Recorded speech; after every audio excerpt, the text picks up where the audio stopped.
India special में आपका स्वागत है। मैं हूं मनोज सैनी। मुद्दा है जवान की मौत के जिम्मेदार कौन।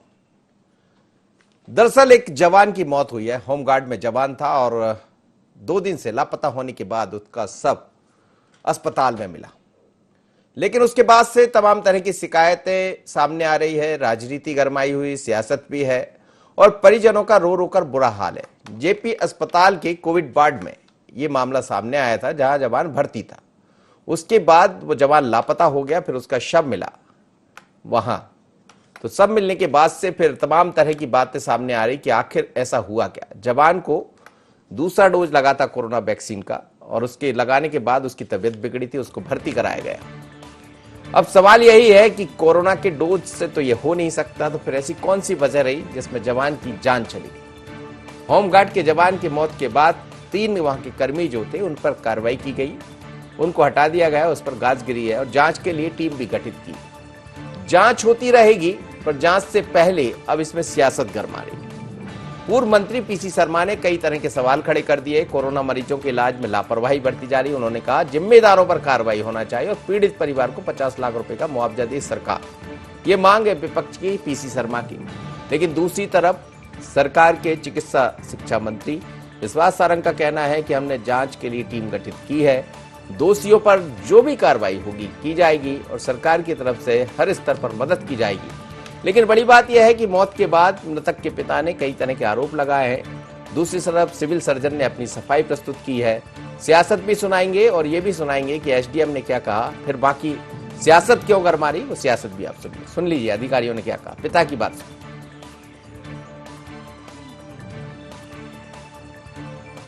मैं रविवार को सवेरे भर्ती किया था और सोमवार को सवेरे पता नहीं कहाँ चला गया। मैं ये नहीं जानता कहाँ गया। कोविड वार्ड में यहाँ भर्ती करके गया था और पता नहीं कहाँ चला गया। मैं यही नहीं जान पाता। यहाँ पूछा तो बताते हैं कि बोले वो यहाँ से भाग गया है, जबकि वो भागने के लायक ही नहीं था। कि उसने पहले फरवरी में कोविड-19 का एक डोज लिया था वैक्सीन का। दूसरा वैक्सीन का डोज ये दिया है 17 मार्च को, और जब 17 मार्च को दिया तो 18 और 19 कुछ नहीं हुआ। 19 को शाम को हुआ और 20 को ये पोजीशन हुई। 20 या इतवार को, मतलब शनिवार को हुई और मतलब परेशानी हुई और इतवार को हमने भर्ती किया। जब हम यहाँ आए बोलते हैं वो भगोड़ा हो गया। प्रशासन की लापरवाही समझूंगा और क्या बता दूं मैं। मेरा बेटा होमगार्ड में सैनिक है और वो अभी वर्तमान में आबकारी विभाग में पदस्थ था। उसको सांस लेने में तकलीफ थी, उसके लिए भर्ती करा गया था, आइसोलेशन वार्ड में था।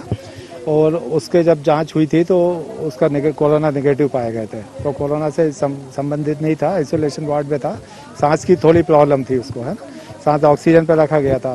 फिर ये पता चला कि वो बेड पे नहीं है तो ढूंढवाया गया, तो शायद विभाग डॉक्टर ने बताया कि भाई वो वहाँ पे नहीं है।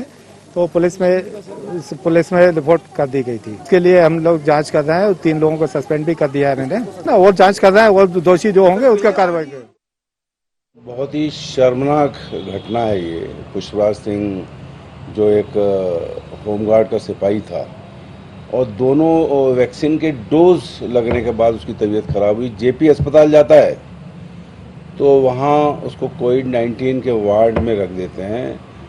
उसकी जब तबीयत खराब होती है तो वो मिलता नहीं और पुलिस में कंप्लेंट होती है कि वो फरार हो गया है, जबकि बाथरूम के अंदर 2-3 दिन के बाद वो मिलता है और उसकी डेथ हो जाती है। मतलब ये क्या रहा है जेपी अस्पताल, जो कि नोडल हॉस्पिटल है इस समय पूरे भोपाल संभाग का, और वहाँ कोविड-19 में ये स्थिति हो रही है तो बाकी जगह क्या होगा। वरिष्ठ जो शासन के अधिकारी हैं वो सुनने को तैयार नहीं। तो ये अपने आप में एक शर्मनाक घटना है, बहुत बड़ी घटना है। उसके 3 बच्चियां हैं, उसके परिवार को 50 लाख रुपए दिए जाना चाहिए, ये हमारी मांग है।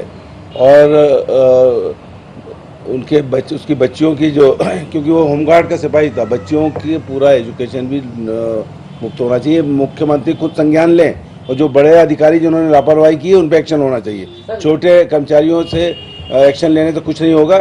कोविड-19 की एक तरफ आप घंटी बजा रहे हो, एक तरफ सायरन बजा रहे हो, मास्क लगाने की बात कर रहे हो, और अस्पताल के अंदर ये इतनी बड़ी दुर्घटना हो रही है।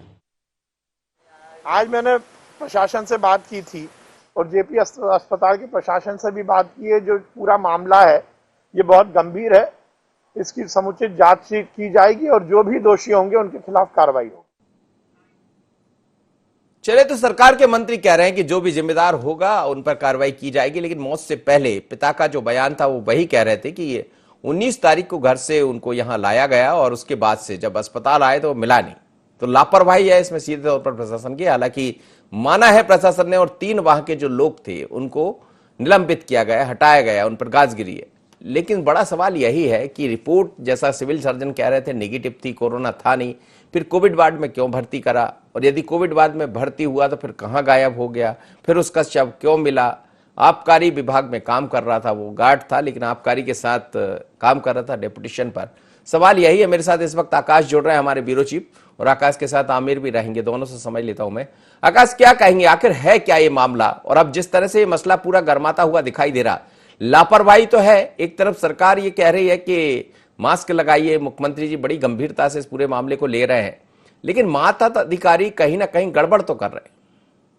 निश्चित रूप से मनोज जी, बड़ी लापरवाही है, क्योंकि अगर हम बात करें तो जिस तरीके से होमगार्ड का जवान जब एडमिट हुआ था अस्वस्थ होने के चलते, तो जब उसको कोरोना बताया गया था और उसके बाद उसको कोरोना वार्ड में जो है सीधे तौर पर भर्ती किया गया था जेपी अस्पताल में, लेकिन एकाएक जो है अस्पताल से होमगार्ड का जवान गायब हो जाता है। प्रशासन को, ना कि अस्पताल प्रबंधन को इसकी जानकारी होती है, और उसके बाद उसी अस्पताल के बाथरूम में जो है उसका शव मिलना कहीं ना कहीं काफी सारी चीजें लापरवाही को साफ तौर पर उजागर करता है। हमारे साथ आमिर भी मौजूद है, हमारे संवाददाता हैं, वो भी खबर पे गए थे। आमिर, क्या जो पूरा मामला है, क्या घटनाक्रम देखा आप?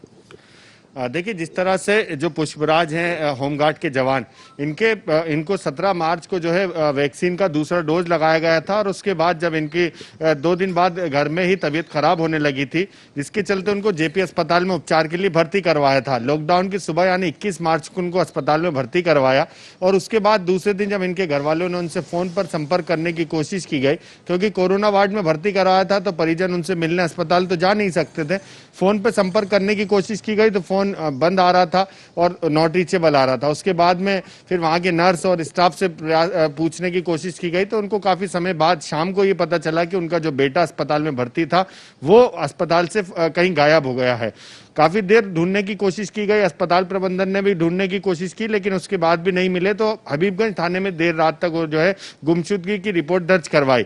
उसके बाद भी किसी तरह से कोई उनकी जानकारी नहीं मिल पाई, और अस्पताल के जो है कैमरे रूम में भी देखा गया। सबसे बड़ी बात तो ये है कि इसको लापरवाही कहा जा सकता है कि जो अस्पताल के कैमरे थे वो पूरी तरह से काम करना वहां पर बंद कर दिया, यानी कैमरे बंद थे, और तर्क ये दिया जा रहा था कि आंधी तूफान की वजह से कैमरे खराब हो गए हैं। लेकिन सवाल ये है कि बाहर के कैमरे आंधी तूफान से खराब नहीं हुए, बल्कि अंदर के कैमरे खराब हो गए। हमें लगता है कि कहीं ना कहीं बड़ी लापरवाही है, क्योंकि उसी अस्पताल के वार्ड के बाथरूम में जो है लाश मिलना अपने आप में कई सारे सवाल खड़े कर रहा है कि जब पेशेंट वार्ड में नहीं होता तो बाथरूम में चेक भी नहीं किया गया।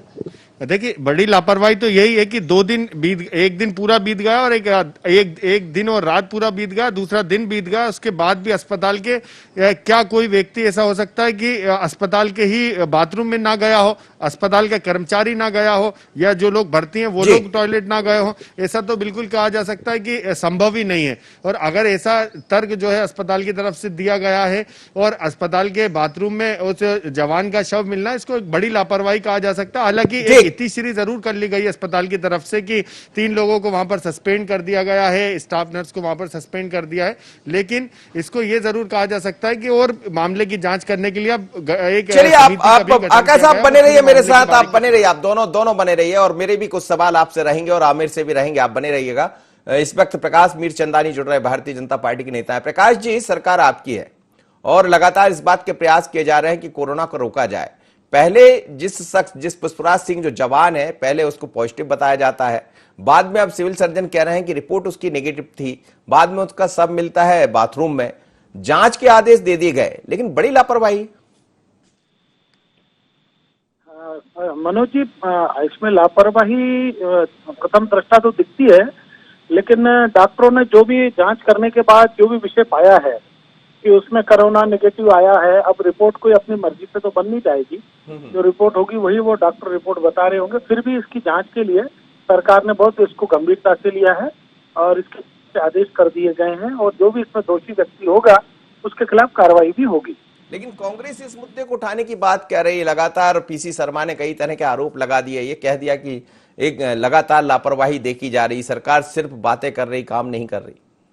हाँ, तो एक फ्रस्ट्रेट नेता हैं और वयोवृद्ध नेता हो चुके हैं, उनकी तो मेमोरी पता नहीं कहाँ चली गई है, क्या बोलते हैं क्या कहते हैं वो खुद ही बोलते हैं, खुद ही समझ पाते हैं। तो मैं उनकी बात पे तो कोई बहुत ज्यादा प्रतिक्रिया देने के मूड में नहीं हूँ। पीसी शर्मा को तो केवल और केवल हर ऐसे सेंसिटिव मुद्दे पर, कोई भी मुद्दा हो, आप कुछ भी बोलेंगे तो वो भाजपा को ही कोसेंगे। नींद में से बोलेंगे साहब वो अमुक क्या ऐसा हो गया, तो हाँ भाजपा ने किया, तो इस ऐसे व्यक्ति का क्या जवाब दिया जाए। तो अब सरकार तो आपकी, लोग आपसे ही तो पूछेंगे, आप जिम्मेदार तो आप ही लोग हैं, आप ही बताएंगे, आप ही रास्ता दिखाएंगे। नहीं, देखिए रास्ता दिखाने का प्रश्न नहीं है। हमने कहा सरकार ने अपनी जांच के आदेश तत्काल दे दिए हैं। सरकार ने कहा है कि जो भी व्यक्ति है उसमें जांच करके बताइए ताकि उसके खिलाफ कार्रवाई हो सके, और जो भी व्यक्ति हीला हवाली भी करेगा तो भी वो सत्य सामने आ जाएगा, क्योंकि सरकार ने मतलब चारों तरफ से ये सारी चीजों को बिल्कुल ये मुतमईन करने के लिए कि किसकी गड़बड़ी है वो सारी चीजें जांच में स्पष्ट करके, और मुझे लगता है कि दूध का दूध और पानी का पानी हो जाएगा। दुर्गेश शर्मा जी जुड़ गए मेरे साथ। जी दुर्गेश जी, स्वागत है आपका। लेकिन ये जो मसला है जिसमें समझ नहीं आ रहा है कि गड़बड़ कहाँ हुई, ये बात सच है कि शव मिला पुष्पराज सिंह का, आज उसके पिता परेशान है और परिजनों का हाल बुरा है। कांग्रेस मांग कर रही, करना भी चाहिए, अब विपक्ष में है, लेकिन क्या आपको लग रहा है कि इसमें बड़ी लापरवाही हुई है? लापरवाही हुई है इसको मैं बोलने के बजाय आप तो प्रकाश मिर्चंदानी जी से पूछ रहे थे, वो खुद ही एक्सेप्ट कर रहे हैं कि हाँ लापरवाही हुई है, इसीलिए तो किसी को सजा देने की बात कर रहे हैं ना जी। जब सरकार और सरकार के में बैठी हुई पार्टी के लोग इस बात को मान रहे हैं कि लापरवाही हुई है, तो उसके लिए जवाबदेह लोग जो है उनके ऊपर जल्दी से जल्दी कार्रवाई हो जाए, ये कांग्रेस की मांग है, और इसकी जांच निष्पक्षता से हो जाए। इसलिए मैं तो कहूंगा कि चूंकि ये मुद्दा कोरोना और कोरोना के वैक्सीन और दुनिया की बातों से जुड़ा हुआ है और पूरे वर्ल्ड लेवल पे इस पर रिसर्च भी चल रही है और वर्ल्ड लेवल पर इन चीज़ों पर प्रतिक्रिया भी आ रही है, तो इस मामले को सीबीआई को सौंप देना चाहिए, बजाय कि किसी स्थानीय संस्था से या स्थानीय किसी एजेंसी से जांच कराने के, इसको सीबीआई को दे देना चाहिए। तो दूध का दूध पानी का पानी हो जाएगा, जो प्रकाश मिर्चंदानी जी मान रहे हैं, क्योंकि उनका खुद का भी मानना है कि षड्यंत्र हुआ है या इसमें कोई किसी की गलती है। तो जब सत्ता ये मान ले, तो आपको लग रहा है कि सीबीआई सही जांच कर लेगी इस पूरे मामले की, जिस तरह से सवाल सीबीआई पर भी उठते रहे? को तो ऐसा लगता है कि प्रकाश मिर्चंदानी जी आज ही निश्चित मुख्यमंत्री महोदय से बात करके उसको सीबीआई के लिए भेजने का प्रयास करेंगे, क्योंकि अभी वो जिस तरीके से बोल रहे थे, मैं उनका साधुवाद देता हूँ, कम से कम वो सरकार की किसी जो कमी है उनको उजागर करने की हिम्मत तो कर रहे हैं। जी प्रकाश जी, प्रकाश मिर्चंदानी जी। जी मनोज जी बोलिए। सरकार बोल रहे हैं कि सीबीआई से जांच करवा लीजिए इसकी। ये देखिए, ये लोग तो क्या है, देखिए कुछ भी बातें करते हैं। मैंने कहा कि जिन किसी भी कर्मचारियों के द्वारा जो लापरवाही की गई है उसकी जांच होगी, और जो व्यक्ति जांच में दोषी साबित होगा उसके खिलाफ कार्रवाई होगी। अभी सरकार और वो ये सारे मुद्दे कांग्रेस पार्टी अपने मनगढ़ंत तरीके से करना चाहती है। इसमें सीबीआई की क्या जांच करेंगे? अगर कोई व्यक्ति बीमार है और बीमारी के बाद अगर उसकी कोई मृत्यु हो जाती है, उसकी निश्चित रूप से वो व्यक्ति वहां गया होगा बाथरूम में, वहां अगर उसका कोई आकस्मिक निधन हो गया है तो उसके लिए भी विचार किया जाएगा और जांच की जाएगी। अब इसमें सरकार मान रही है लापरवाही हुई है। लापरवाही निश्चित रूप से किसी भी जो भी कर्मचारी होगा उसने लापरवाही की होगी, जिसकी जिम्मेदारी होगी, उसकी जांच होने के बाद उसको पनिश किया जाएगा। इसमें नया क्या है, हर बार करते हैं। ये सरकार को घेरने के लिए इनके पास कोई मुद्दे नहीं है। कोई दुर्घटना वश या कोई बीमारी में किसी की अकाल मृत्यु हो जाती है तो उसके बाद ये इस तरीके की बातें करते हैं। अरे भैया संवेदना व्यक्त करिए। कोई व्यक्ति आकस्मिक चला गया है तो उसपे जो भी जांच होगी इनको भी कहना चाहिए कि हाँ जांच करके कार्रवाई करिए। मैं आपकी बात का जवाब लूंगा, लेकिन यहाँ एक छोटा सा ब्रेक लेना होगा और इसके बाद समझेंगे कि आखिर गड़बड़ कहाँ हुई, और हमारे दोनों संवाददाता हमारे साथ जुड़े हैं, उनसे भी समझेंगे, बारीकी से समझेंगे इस पूरे मामले को लेकर। लेकिन ये जरूर है कि जवान की मौत पर सियासत गरमाई हुई है और एक जवान की जान भी गई है अस्पताल में भर्ती होने के बाद। मेरे साथ दो मेहमान जुड़े हैं और हमारे ब्यूरो चीफ और संवाददाता भी जुड़े हैं। दुर्गेश शर्मा जी, आप सुन रहे थे प्रकाश जी ये कह रहे थे कि इसमें सीबीआई जांच की जरूरत क्यों पड़ रही है जब सरकार ने जांच के आदेश दे दिए, 3 लोगों पर कार्रवाई कर दी। तो प्रकाश जी जो बात कह रहे हैं मैं सहमत हूँ कि कार्रवाई के लिए आदेश दे दिया है, पर चूंकि जब प्रकाश जी इस बात को मान रहे हैं कि लापरवाही हुई है और लापरवाही की ऐसी लापरवाही जिस लापरवाही का कोविड पे कहीं ना कहीं लिंक मिल रहा है और कोविड वैक्सीन पर भी सवाल उठाए गए हैं इसमें, तो इसलिए ये मुद्दा केवल और केवल मध्य प्रदेश सरकार का और इसका नहीं रह जाता। ये अंतर्राष्ट्रीय मुद्दा है भाई साहब। आजकल वैक्सीन जो है पूरे वर्ल्ड में इस पर बड़ी बारीकी से काम हो रहा है। इसका विश्वास टूटना या वैक्सीन के ऊपर सवाल खड़ा होना एक बहुत बड़ा मुद्दा है। जब प्रकाश जी ने इस पर सवाल खड़े कर ही दिए हैं तो प्रकाश जी से ही तो अनुरोध कर रहा हूं मैं कि भैया आप अपनी सरकार से मांग करके इसकी सीबीआई जांच करा लीजिए ना, जिससे कम से कम जो वैक्सीन के ऊपर सवाल उठने लगे हैं या उठाने का प्रयास हो रहा है, चाहे वो आपकी पार्टी की तरफ से हो रहा हो या किसी की भी तरफ से हो रहा हो, वो उसका सबका निराकरण हो जाए। अब तो आप लोग को भी विश्वास हो गया वैक्सीन पर। कमलनाथ जी ने वैक्सीन लगवाई ली है। हमने कब मना किया भैया? वैक्सीन पे विश्वास अविश्वास वाली बात हम कर ही नहीं रहे। जी जी। आज इस व्यक्ति को जो सेकंड दूसरा जो कल था हम सोशल मीडिया से लेके मीडिया में जो चीज देख रहे हैं, क्योंकि अभी सरकार की तरफ से तो कोई वक्तव्य आया नहीं है, उस पर पहला वक्तव्य मैं प्रकाश मीरचंदानी जी का सुन रहा हूँ जिन्होंने एक्सेप्ट किया है कि हाँ लापरवाही हुई है, कुछ कमियां हुई है, कुछ गलतियां हुई हैं। तो वैक्सीन से जुड़ा हुए मामले में यदि कोई कमी और गलती हो जाए तो उसको बहुत जल्दी से और अच्छी तरीके से और निष्पक्षता के संग में, और आज देश के अंदर यदि निष्पक्ष कोई जांच कर पाता है तो वो एक ही संस्था है, सीबीआई। जी जी। तो बस इसीलिए मैं प्रकाश मीरचंदानी जी की बात की सहमति के साथ में और उनसे ही अनुरोध कर रहा हूँ, क्योंकि सरकार हमारी तो सुनेगी नहीं, हम कहेंगे तो राजनीति हो जाएगी। जब प्रकाश भाई इस बात को मानते हुए कह रहे हैं कि हुई है लापरवाही और वो एक्सेप्ट भी कर रहे हैं, तो भैया जांच करवाने की भी मांग आप रख दो। मैं आपके साथ खड़ा रहूंगा, आप जहां बोलो मैं अपने जो कहोगे मैं अकेला आ जाऊं, कहोगे आप 10-20-50 लोगों के साइन करा के लाना है, साथ में लेके आना है, हर स्तर पे मैं आपके साथ हूं इस मामले पर। किसी मुद्दे पर तो आप लोग साथ खड़े और ये मुद्दा भी ऐसा ही साथ खड़े होना भी चाहिए। बने रहिए आप दोनों मेहमान मेरे साथ। मैं वापस चलता हूं आकाश के पास। आकाश, आपसे बात कर रहे थे, आमिर से भी हम समझ रहे थे पूरे मामले को, लेकिन इसमें पहला जैसा कहा जा रहा है कि रिपोर्ट पॉजिटिव थी, उसके बाद जैसा आपने भी कहा बाद में जब सिविल सर्जन साहब को हम सुन रहे थे वो कह रहे हैं कि रिपोर्ट नेगेटिव आई थी। ये पॉजिटिव नेगेटिव का क्या रोल है? जी बिल्कुल मनोज जी, यही एक बड़ा सवाल है कि कहीं ना कहीं आंकड़ों की बाजीगरी कोरोना पेशेंट के मरीजों में भी देखने को मिल रही है कि एक तरफ पहले जो है किसी पेशेंट को पॉजिटिव बताया दिया जाता है और उसके बाद उसको नेगेटिव बता दिया जाता है। अगर वो नेगेटिव थे तो फिर कोरोना वार्ड में उनको भर्ती क्यों किया गया? तो ये पूरी प्रक्रिया पर सवाल उठ रहे हैं हमारे यहाँ, क्योंकि आमिर भी हमारे साथ मौजूद है, स्वास्थ्य देखते हैं। आमिर, कहीं ना कहीं लगता है, क्योंकि कई बार आंकड़ों को लेकर सवाल उठते रहे हैं, जो जिला प्रशासन आंकड़े जारी करता है उसमें पेशेंटों की संख्या कुछ और रहती है और जो स्टेट का बुलेटिन आता है उसमें कुछ और अब तो एक मामला सामने आया जिसमें रिपोर्ट नेगेटिव थी लेकिन इलाज कोरोना वार्ड में चल रहा था और मरीज की मौत भी हो गई।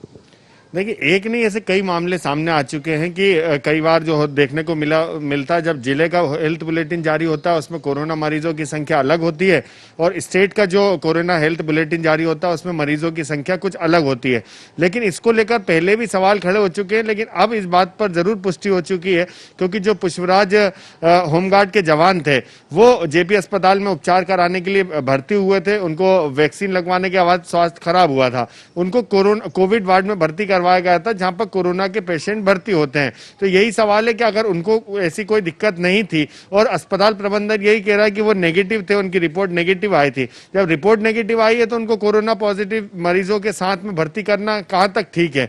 और अगर वो नेगेटिव भी थे तो जो कोरोना पॉजिटिव मरीज है उनके साथ में उपचार होगा उनका तो वो भी नेगेटिव तो वो भी पॉजिटिव हो सकते हैं, यानी उनकी जान के साथ खिलवाड़ किया जा रहा है। ऐसे एक नहीं कई मामले ऐसे सामने हो सकते हैं, क्योंकि एक था जो पर्दा जिन पे से हट गया है सामने आ गया है, अब सवाल उठने लगे हैं। ऐसे कई ऐसे मामले हो सकते हैं, क्योंकि अगर बिना कोरोना के कोरोना वार्ड में भर्ती करते हैं तो दूसरों के संपर्क में आने से ही कोरोना पॉजिटिव हो सकते हैं। तो ऐसे कई मामले हो सकते हैं। इससे पहले भी एक IND 24 ने आपके माध्यम से खबर की थी जिसमें मौतों की संख्या को भी छुपाया जी। जा रहा था। खुद जो शमशान घाट के आंकड़े थे वो अलग बताए जा रहे थे, बल्कि शासकीय आंकड़ों से बहुत ज्यादा आंकड़े जो है शमशान घाटों से बताए जा रहे थे। ऐसी कई खबरें निकलकर सामने आई हैं जिसमें आंकड़े कुछ और होते हैं और बताए कुछ और जाते हैं। वैसे इसको भी देखा जा सकता है। जी, बिल्कुल लेकिन मनोज जी, आमिर, अगर हम हाँ, आमिर, लेकिन ये भी समझना चाहेंगे कि आखिर जैसा आप कह रहे हैं इसमें कितनी दूरी, कितनी देरी हुई है। जैसे 2 दिन बाद आप कह रहे हैं कि 2 दिन, क्या 2 दिन लग गया ये पता लगाने में कि जवान था कहां, और यदि 2 दिन बाद मिला है उसका शव बाथरूम में, तो क्या बाथरूम में उस बीच में कोई पहुंचा ही नहीं और गुमशुदगी की रिपोर्ट दर्ज करा दी? जी बिल्कुल मनोज जी, यही सवाल है। आमिर, आप घटना स्थल पर भी गए थे और जिस तरीके से वार्ड में 2 दिन बाद शव मिलना, कहीं ना कहीं लापरवाही तो उजागर हो रही है कि बाथरूम में 2 दिन तक कोई गया नहीं, क्योंकि ये जो बात निकलकर सामने आ रही है कई सवाल खड़े कर रही है लापरवाही के। देखिए, बड़ी लापरवाही है, क्योंकि कोविड वार्ड एक छोटा वार्ड है, उसके अंदर ही कोरोना मरीजों को उपचार के लिए भर्ती कराया जा रहा है। ऐसे में उसी वार्ड के शौचालय में अगर कोई नहीं गया तो कैसे हो सकता है? क्योंकि अस्पताल में जो लोग भर्ती हैं, मरीज हैं, वो लोग तो जाएंगे उसी बाथरूम को इस्तेमाल करने के लिए।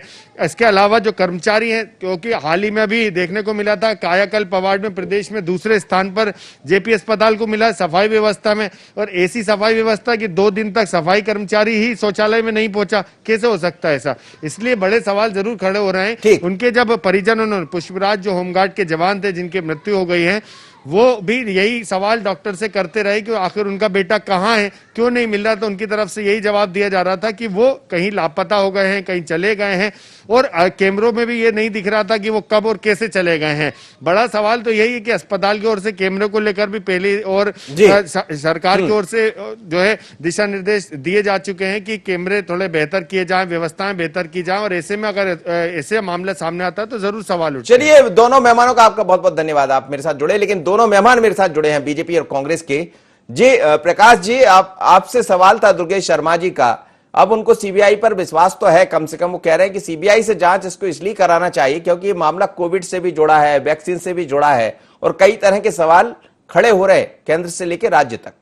जांच करने की दृष्टि से मैंने कहा ना, कांग्रेस पार्टी के अंदर राहुल गांधी का असर, वो पप्पू का असर सारे प्रवक्ताओं पर हो गया, कांग्रेस पार्टी के सब प्रवक्ताओं पे हो गया है। हास्य विनोद के कारण से इस तरीके की बातें करने लगे। प्रकाश ने स्वीकार कर लिया है, वैक्सीन के ऊपर सवाल आ गए। ये इस तरीके की नोटंकी करने के लिए, ये इस तरीके का ये जो मजाक उड़ा रहे हैं किसी व्यक्ति का, ये बहुत दुखद है। अगर इनको वैक्सीन पे भरोसा ही नहीं है तो काय के लिए कमलनाथ जी ने वैक्सीन लगवाई? काय के लिए देश में तमाम लोग लगा रहे हैं? और ये वैक्सीन, हमने जैसे कहा ना कि कांग्रेस पार्टी देश की गरिमा को गिराने में लगी रहती है, आज ये वैक्सीन विदेशों में जा रही है, वहां से भी इसकी पॉजिटिव रिस्पांस आ रहा है। और ये देखिए, आप मजाक करना है, कुल मिलाकर छिछोरपंथी करना है, इस तरीके से वैक्सीन के खिलाफ प्रश्न खड़े कर रहे हैं। लेकिन प्रकाश भाई ने मान लिया है, मतलब क्या, मतलब मजाक करने का। वो पप्पू का असर इतना तगड़ा हो गया कांग्रेस प्रवक्ताओं पे कि हर व्यक्ति पप्पू बना जा रहा है। लेकिन प्रकाश जी, एक सवाल ये भी है कि 2 दिन बाद सब वही मिल जाता है और साफ सफाई, कैमरे भी समय पर बंद हो जाते हैं, कैमरे में भी कुछ नहीं दिखता है। मैंने ये कहा ना कि उसमें जांच के लिए आदेश कर दिए हैं मनोज भाई, और वो जांच में सारी चीजें सामने आ जाएगी। सीबीआई से करा लो। जब सीबीआई से जांच होती है तो कहते सीबीआई केंद्र सरकार के अधीन है, केंद्र भर में भारतीय जनता पार्टी की सरकार है, इनको तो क्या है, कुछ भी बोलना है जी। कोई व्यक्ति अगर गुजर गया किसी कारण से गुजरा, दुर्गेश जी जवाब दे दिए 30 सेकंड में। मनोज जी, भैया का स्तर ही समझ में आ रहा है, मुझे छिछोरा और छिछोर न जाने क्या क्या बोल रहे हैं। खैर, वो उनकी शैली, उनकी वाणी है, वो कुछ भी बोल सकते हैं। मैंने तो उनकी बात की सहमति दर्ज करी थी, उन्होंने एक्सेप्ट किया कि भैया इसमें कुछ ना कुछ लापरवाही है। और जो आपके रिपोर्टर बता रहे हैं, 2 दिन से यदि कोई व्यक्ति मृत होकर शौचालय में या बाथरूम में कहीं भी पड़ा है, 2 दिन उस पर किसी की नजर नहीं जाए, ये बहुत बड़ी बात है। 2 दिन बाद शव मिलता है और उससे पहले उसके कोविड में पॉजिटिव था नहीं था, मैंने वैक्सीन पे तो सवाल ही नहीं उठाया। तो प्रकाश मिश्रचंदानी को चलिए सर, चलिए दुर्गेश जी, आप दोनों मेहमानों का बहुत बहुत धन्यवाद, आप मेरे साथ जुड़े। लेकिन सवाल यही है कि जवान की मौत का जिम्मेदार कौन है, और जिस तरह की लापरवाही दिखाई दे रही है, इसमें 3 लोगों पर कार्रवाई भी हुई है, पर जब ऐसे घटनाक्रम होते हैं तो कैमरे क्यों बंद हो जाते हैं? और जब ऐसे घटनाक्रम होते हैं तो बाथरूम तक, एक बाथरूम वहां तक कोई पहुंच नहीं पाता, उसके बाद गुमशुदगी की रिपोर्ट दर्ज हो जाती। कई दफा अधिकारी भी अपनी ही बातों में उलझ जाते हैं, और ये जो पूरा मसला जो दिखाई दे रहा है, इसमें भी यही कुछ नजर आता। लापरवाही बड़ी है। सरकार ने भी कहा है इस पूरे मामले की जांच होगी, लेकिन जांच की आंच किस किस पर आएगी ये भी देखना होगा। जवान की जिम्मेदार कौन, मौत का बड़ा सवाल इतना ही, मुझे दीजिए इजाजत, बने रहिए IND 24।